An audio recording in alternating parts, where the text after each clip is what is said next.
College football is back, and these are my rankings of the top 25 teams, starting off with some honorable mentions.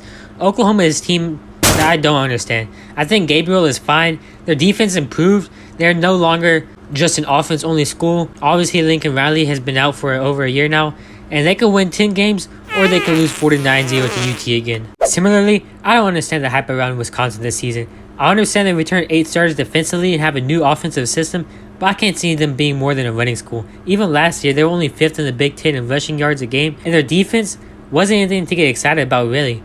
So the point of them returning starters is not impressive to me. I don't think they're going to win the Big Ten West. Iowa stands a better chance than them. Lastly, I want to shout out Air Force. I've seen some really passionate Falcon fans be excited for this year, and I completely understand. They're coming off a 10-win season in which they led the Division I in rushing, averaging 327 yards on the ground a game. Most starters return, and they may make a bid for a New Year's Six bowl game. I won't be shocked if they do. Getting into the top 25, reigning college football championship runner-ups TCU barely made the rankings. Not too shocking considering how much talent they've lost. I know Chandler Morris was a freshman last year, but he looked raw. He didn't even play bad as a backup. I just don't like him for some reason.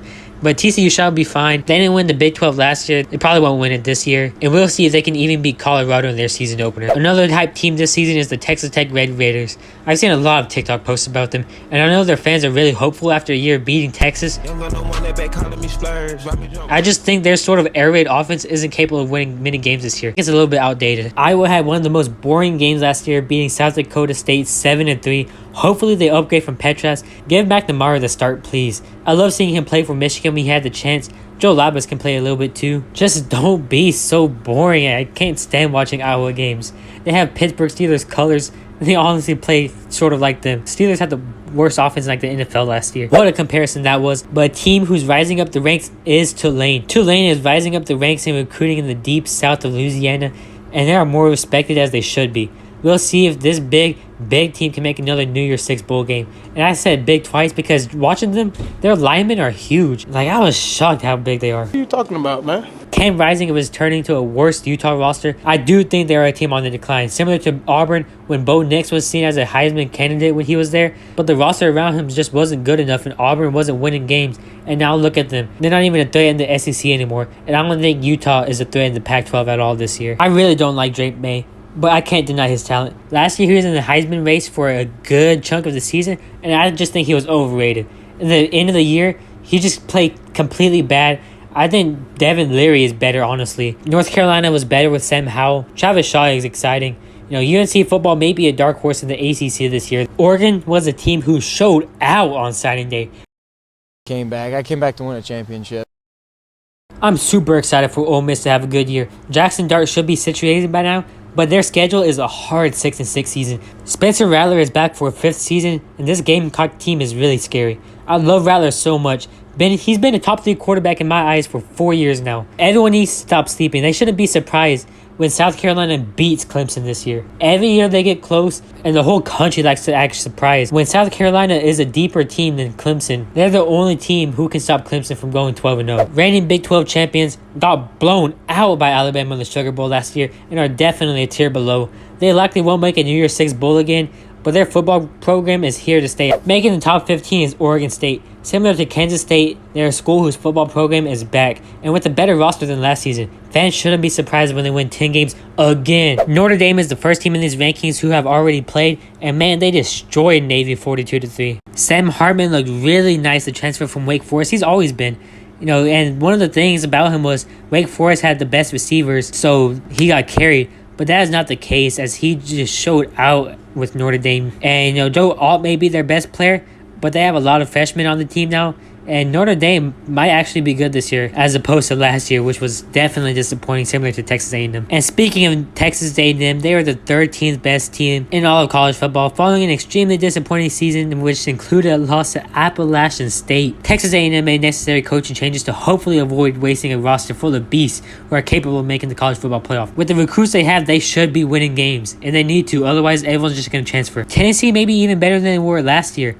Joe Milton is a really great quarterback, and they're good on both sides of the ball. They beat Alabama last year, and they may beat Georgia this year. Penn State was a team I had ranked highly going into last season, whereas the consensus expected them to be bad. They should have never been left out of the top 25 to start last season, and I'm glad they're finally getting respect. Number 10, Washington Huskies. Jalen and Roma are returning. They were second in yards last season, and their offense is back again. Combine that with a great defense, and Washington is scary. Clemson is borderline top 10. I disagree with them electing Cade Klubnik over DJ Uiagalelei.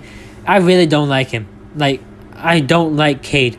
DJ was the man, and they decided to bench him for Cade Klubnik. And I know there's a lot of fans who are saying they should have done it sooner, but I just think that was the wrong choice. DJ Uiagalelei is going to make Clemson regret not starting him. Number 8, Florida State. I'm a big believer in Jordan Travis. He's my favorite quarterback in the ACC. And Jared Verse, I expect to have a better season this year, having played a year of FBS football now. Love that Florida State football is back. Number 6, USC. Led by Caleb Williams, USC is stacked with 5 stars and may go undefeated in their final season in the Pac-12. The only reason I have them outside of the top 5 is because these next 5 teams are tremendous. Number 5, LSU Tigers. They are a top 5 team, and Jaden Daniels is the best quarterback in the SEC. He played so great last year, but one note, they are not DBU anymore. That moniker can now go to Georgia, Alabama, Oklahoma's been making some leaps surprisingly, and even Colorado. Number 4, Michigan Wolverines. I have Michigan making the top 5. Blake Corum was one of my favorite players to watch last season behind that awesome offensive line. I just think this team is really good this year, and a lot of people seem to agree with me. But I don't think they're better than number 4, the Ohio State Buckeyes. I know they got blown out at home last year against Michigan, and when the game actually started, I told my grandfather who was sitting on the couch, I'm like, Ohio State's going to get blown out. Michigan's going to blow them out. I was joking a little bit, but that actually happened. Their defensive backs gained a year of experience, fortunately, and their quarterback situation may be a little bit in question for the first time in years. But I think those are the only questions about this overall sound team. Still have the best receivers, hands down. Ohio State's going to make the college football playoff. Third place is, Alabama. Milroe didn't look bad last year. This is definitely the least hyped Alabama season in a decade. They can make the Sugar Bowl again this year. I don't have much to say about Alabama. Moving on. Number 2, Texas Longhorns. Longhorn fans are always really touchy where they are in these ranking videos. They're number 2. I don't see anyone else having them inside their top 5, which is surprising because they are loaded. And this is coming from a Houston Cougars fan. I absolutely hate UT because they overshadow our Cougars, even in their own city. You go to the store and you see a ton of Longhorn gear. You don't ever hardly find any Cougar stuff. And I'm looking forward to seeing them come to town this year. I'll be at that game. Number 1, Georgia Bulldogs. They're obviously the best team in the country. There's no question about it. They're a dynasty right now. They are by far the most stacked team. There's literally no further explanation needed.